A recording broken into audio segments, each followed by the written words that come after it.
Kung ano ang mga ginawa ng mga tao noong kapanahunan ni Noe, ay ganoon din ang gagawin ng mga tao sa araw ng pagbabalik ko na anak ng tao. Sa panahon nga ni Noe, wala silang inaatupag kundi ang magsaya.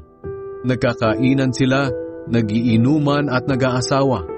Hanggang sa araw na pumasok si Noe sa barko, dumating ang baha at nalunod silang lahat.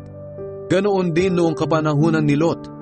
Ang mga tao ay nagkakainan, nagiinuman, nagninegosyo, nagsasaka at nagtatayo ng mga bahay.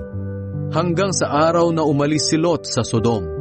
At pagkatapos, umulan ng apoy at asupre mula sa langit at namatay silang lahat doon sa Sodom. Ganyan din ang mangyayari sa araw ng pagbabalik ko na anak ng tao. Sa araw na iyon, ang nasa labas ng bahay ay huwag nang pumasok para kumuha ng mga ari-arian niya. Ang nasa bukid ay huwag nang umuwi. Alalahanin ninyo ang nangyari sa asawa ni Lot, sapagkat ang taong naghahangad magligtas ng kanyang buhay ay mawawalan nito.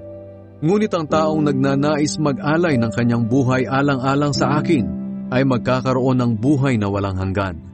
Sinasabi ko sa inyo, sa gabing iyon, kapag may dalawang natutulog na magkatabi, maaaring kukunin ng isa at iiwan ang isa.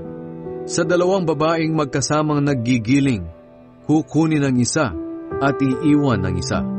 At kapag may dalawang lalaking nagtatrabaho sa bukid, maaaring kukunin ang isa at iiwan ang isa.